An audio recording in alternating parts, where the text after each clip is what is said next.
Après la sortie de Ferdinand Haïté, où il déclarait que j'avais été le fondateur du M66 et qu'il fallait me donner du soutien et tout, les gens ont fait des sorties, les gens ont fait des interprétations. Et VDP Togo, dans sa grande bienveillance, m'a envoyé un message qui m'a beaucoup touché. Mais en même temps, il y avait quelques failles dans son message que je tenais à relever. Je sais que c'est un bon citoyen, quelqu'un qui aime son pays, tout comme moi, et qu'il est bienveillant à mon endroit. Et les conseils qu'il essaie de me donner, c'est pour mon propre bien, je le sais très bien. Donc moi, je tiens à faire cette sortie pour le rassurer, avant d'aller dans le vif du sujet. Écoutons VDP. Ou bien il le prêtre croit sauver Amron, ou bien il veut le voir en tôle. Eh, ma soeur, m'a bien aimé Okandé. Okandé. Apparemment, vous ne connaissez pas bien Ferdinand. Ah bon? Ferdinand n'aime personne. Oh, mais il m'aime beaucoup. Hein. Il ne poursuit que ses propres intérêts. C'est faux.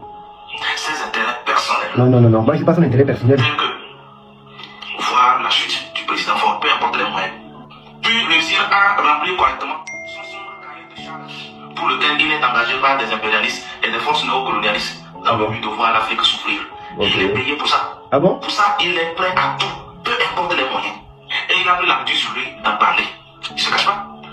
Ce n'est pas un journaliste, tout le monde le sait. Ah bon? C'est un activiste politique, une incrimination ou c'est une défense? C'est une défense. Et pour ma part, vraiment, vous venez d'enfoncer davantage M. Amron. Aïe. Je vais être plus enfoncé que je me suis déjà.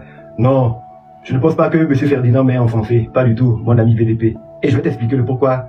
Ferdinand ne m'a pas enfoncé. Ferdinand n'a fait que dire la vérité et en toute lucidité. Que je sache.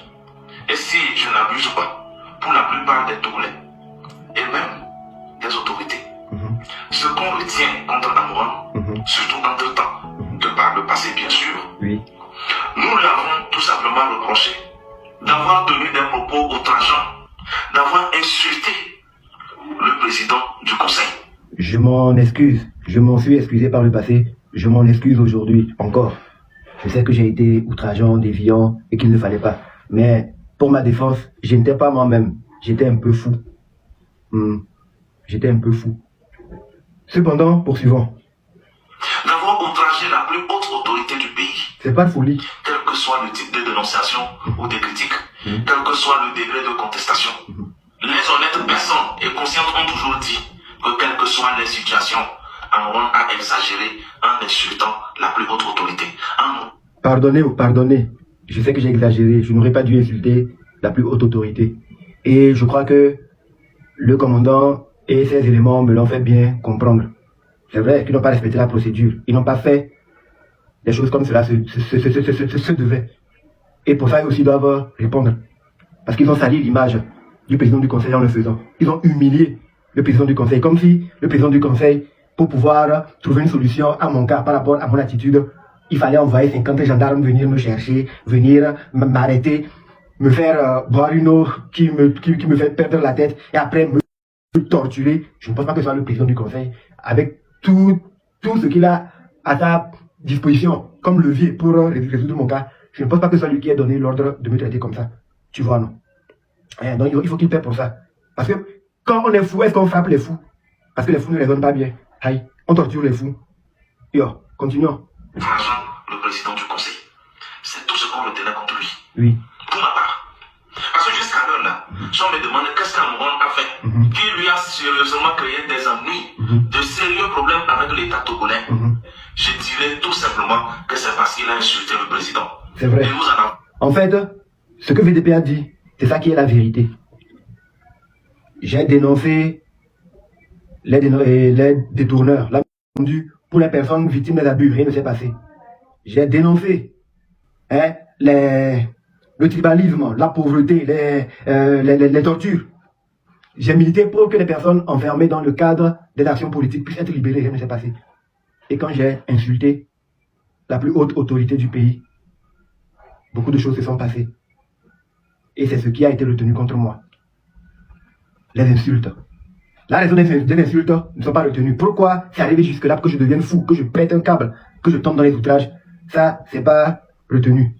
Qu'est-ce qu'il a fait? Il a insulté. Qui? La première autorité. Ah bon? Pourquoi? Qu'est-ce qui a pu arriver jusqu'à ce qu'un enfant puisse manquer de respect à son père, puisse péter un câble? Ça, personne n'a vraiment posé la question. Mais vrai, retenons ce qui a retenu. Amron a été enlevé de chez lui, a été torturé, a été ensuite interné parce qu'il insultait la plus haute autorité du pays. Togolais, viens, bâtissons la cité. On dit Togolais du NIR, viens, bâtir la société civile. On n'a pas dit Togolais du PNP, viens, toi, gouverner ou bâtir la nation au détriment des Togolais du NIR ou des autres.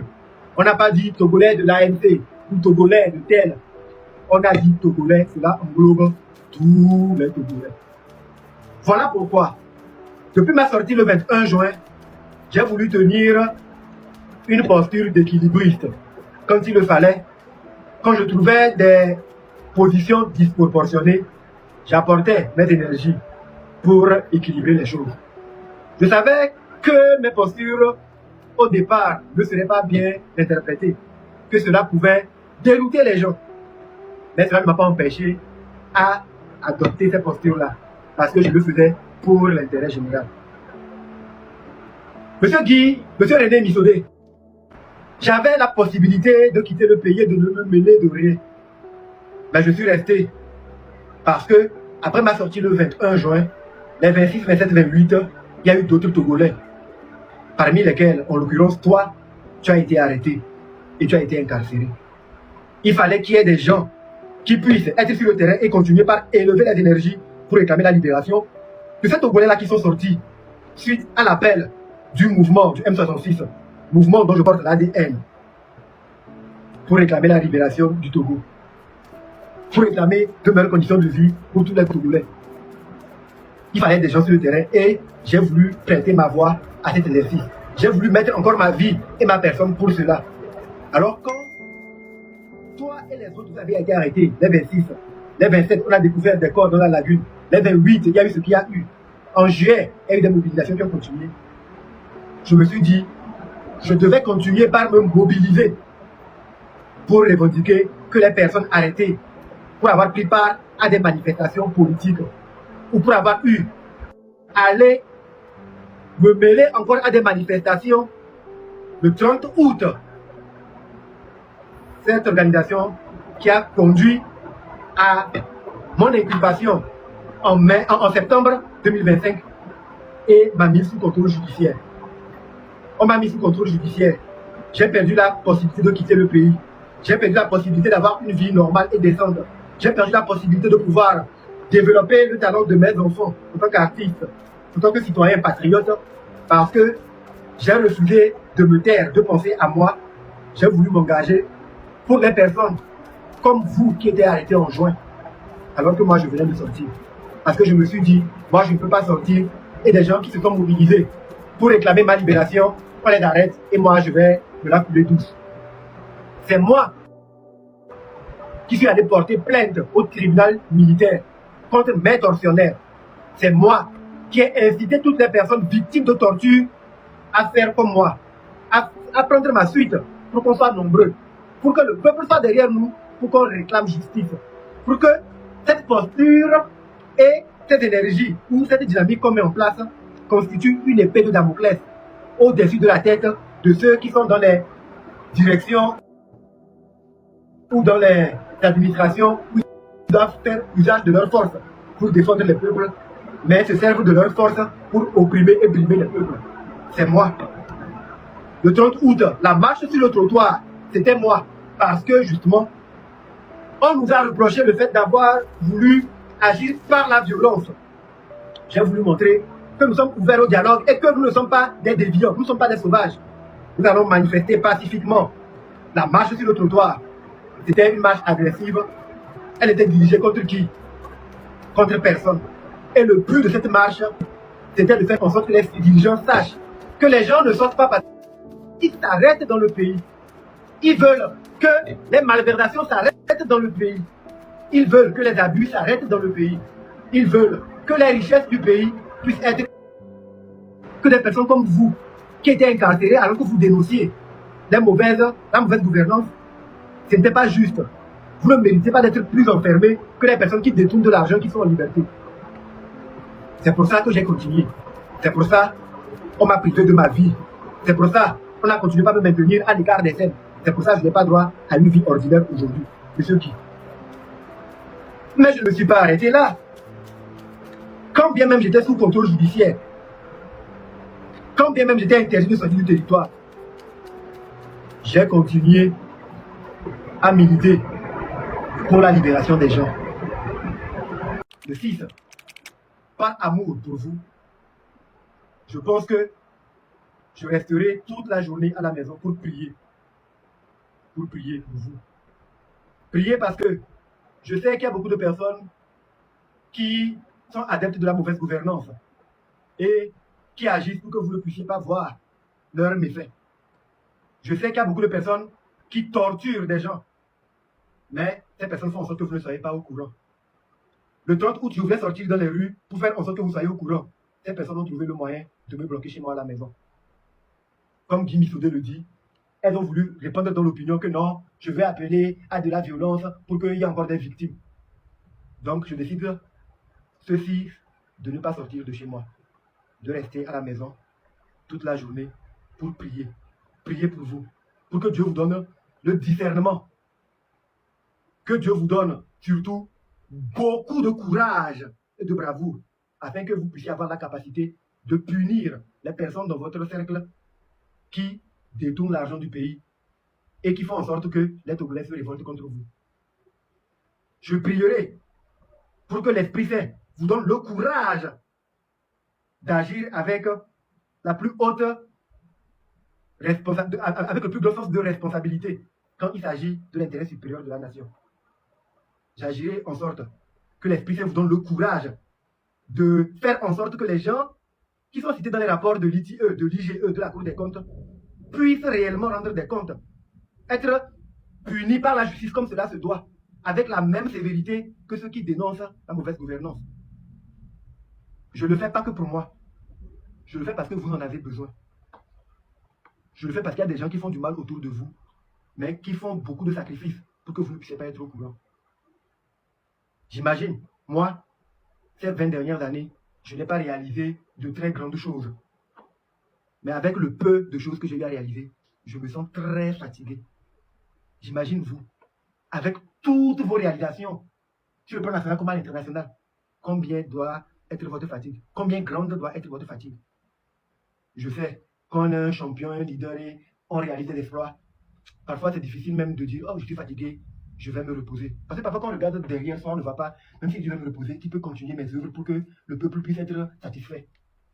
Je vais prier pour que Dieu vous donne le courage de pouvoir dire que vous êtes fatigué, si vous l'êtes, mais que vous n'arrivez pas.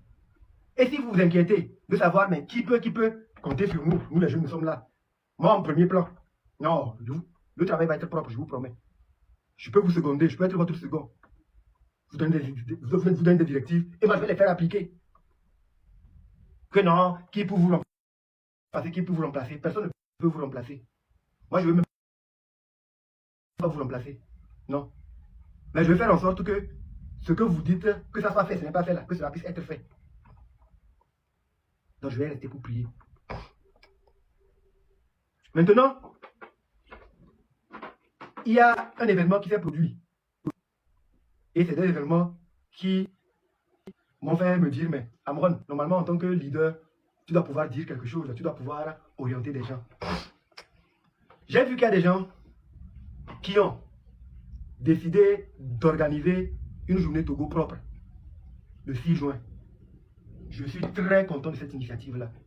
Aussi, comme le dit mon frère René Missoudé, il y a nos frères de la diaspora qui sont à l'abri du besoin, qui ne vivent pas les difficultés que nous vivons, qui ont accès à des hôpitaux de référence chez eux là-bas, qui boivent de l'eau potable, qui n'ont rien à voir avec nos réalités ici, qui ont décidé de consacrer leur temps et leur énergie à faire en sorte que les choses puissent bien aller dans le pays, que les Togolais puissent se réveiller et travailler ensemble pour faire en sorte que les dirigeants sachent qu'ils ne sont pas propriétaires du pays, mais ils sont au service des populations.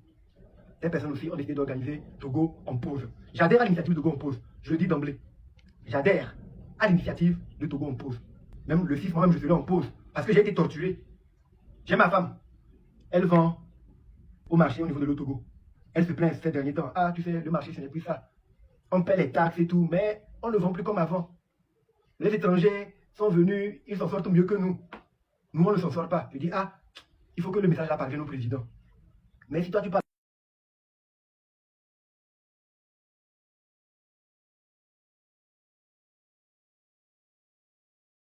Reste à la maison avec moi. Peut-être que si tu parles à 2, 3 de tes amis du marché, que l'on rester à la maison, elles vont t'écouter. Vous êtes contre le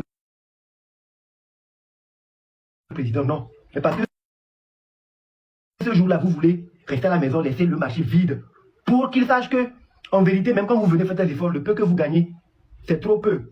Vous pouvez laisser ça. Il faut qu'il fasse en sorte que certaines taxes puissent être supprimées.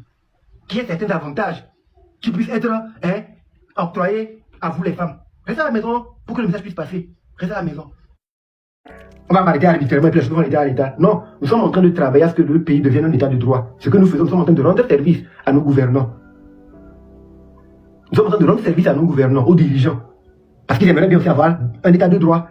Sauf qu'il y a des gens qui sont dans le service, qui ont l'autorité pour servir, mais qui font l'abus d'autorité. Ils outrepassent le pouvoir qu'on leur donne. C'est de ça qu'il s'agit. Il faut dénoncer ces personnes-là. C'est le travail là que nous sommes en train de faire. Yo. Et ça va devenir un autre canal de sensibilisation. Ah, c'est normal, non? Donc on va venir m'arrêter arbitrairement et les gens ne vont pas sensibiliser les gens que ah, voilà ce qui se passe. Minuit, aïe. À la destruction ou à des faits inconcrets. Et on aura encore d'autres victimes de jeunes. C'est moi, je fais des victimes. C'est moi, je fais d'autres victimes de jeunes. Je comprends pas ce que tu veux me dire par là. C'est moi, je fais des victimes de jeunes. Je comprends pas. Je comprends pas en fait.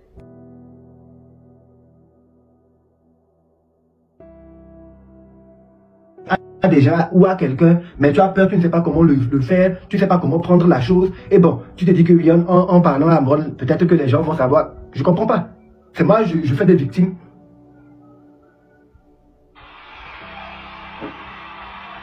On aura encore d'autres victimes. S'il te plaît, je souhaite tout pour toi, mais sauf ça. Sauf quoi ça? Au moment où tu n'as pas fait la prison, tu n'as pas dormi dans les cellules de la prison. Oui, au moins moi, j'ai pas fait la prison. J'ai pas dormi dans les cellules de la prison. Moi, on a fait que m'enlever. On a fait que m'injecter des substances que je ne maîtrise pas. Pour me faire admettre que je n'ai pas toute ma tête. On a fait que tenter de m'effacer pour me reprogrammer à être une autre personne, à admettre d'autres réalités. On a fait que exercer une pression sur moi et ma famille pour que des possibles soient adoptés. Non, non, j'ai pas eu à faire la prison, non. Non, pendant que j'étais en hôpital psychiatrique, le travail psychologique qui était fait sur moi, on a fait que essayer de m'effacer. C'est rien, c'était juste rien. On a fait que me mettre dans des conditions pour faire en sorte que demain, si je vois une anomalie, que j'essaie de parler, les gens puissent dire que sa folie a recommencé, ce monsieur n'est pas normal. On a fait qu'essayer de désacraliser ma parole, afin qu'elle ne soit plus une parole d'évangile ou une parole qui puisse guider. C'est rien du tout, tu as raison. On a fait que m'empêcher, depuis que je suis sorti, d'exister en tant qu'être simplement, parce que je n'ai pas mes pièces d'identité, je ne peux même pas sortir du pays, je ne peux même pas exercer mon métier d'artiste parce que tu ne peux pas faire quoi que ce soit, les gens se méfient de toi. On a fait que mettre un cordon autour de toi pour que tu sois taxé comme la personne à éviter. On a fait que m'ôter une vie normale. C'est rien, tu as raison, c'est rien du tout. Oui, tu as raison. Tu as très bien raison. Mais bon, poursuivons. Tu n'étais pas pour Louis.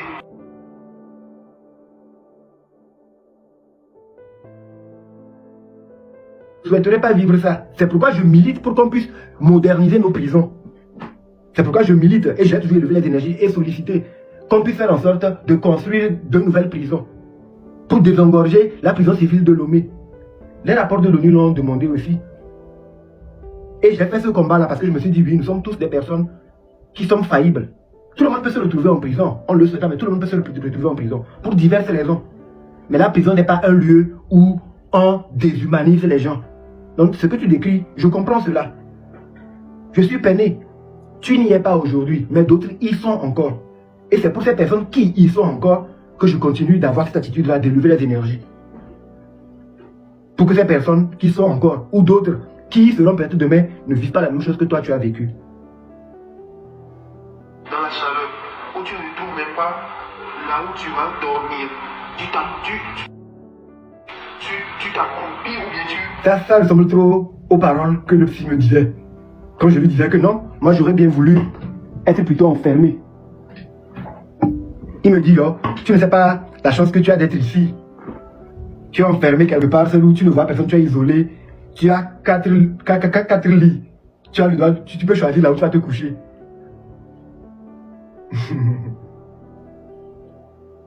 Elle était dorée, cette prison.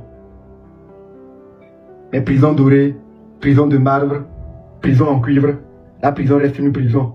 Et quand on essaie de déshumaniser une personne, peu importe les conditions dans lesquelles la personne est, le droit ou ses droits doivent être défendus.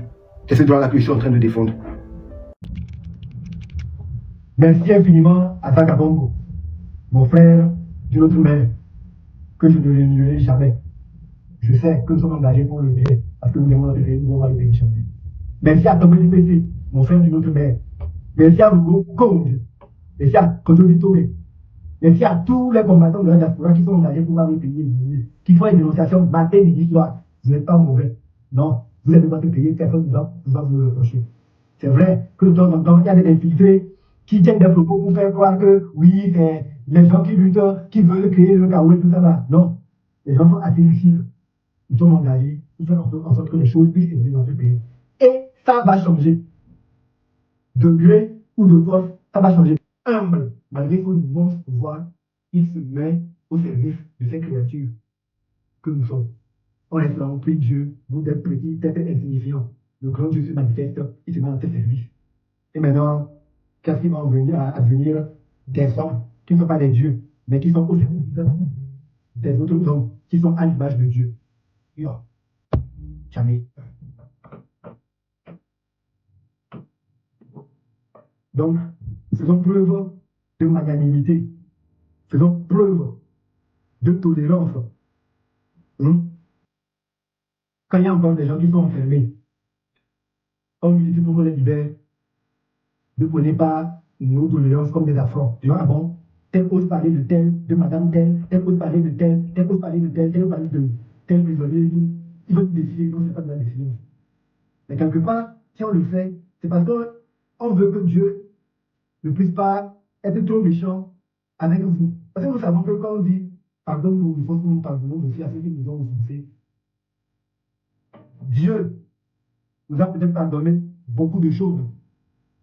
On est peut-être responsable ou coupable de bien pire que ce que nous reprochons à certaines personnes. Mais les Togolais nous ont pardonné. Et nous, certains Togolais, on a un petit écart, on nous les traiter comme si ils sont insignifiants. Il y aura toujours une force pour nous rappeler que nous sommes tous des hommes et que l'une est infaillible. Mais si on veut fermer les yeux sur les péchés des uns, autant fermer les yeux sur les péchés des autres. Mais si on veut garder les yeux ouverts sur les péchés des uns, chacun va ressusciter ses dettes. Et parfois, quand on réclame trop les dettes, on veut être trop dur envers les gens, on tombe sur les dettes de son père. Le Togo appartient à tous les Togolais. Et les chefs du pays doivent pouvoir profiter à tous les Togolais. Je suis un petit esprit. C'est vrai, je suis un petit esprit enfermé dans un petit corps. Mais la grandeur des messages que je véhicule déstabilise l'esprit. Cela me va déjà. Cela me va déjà.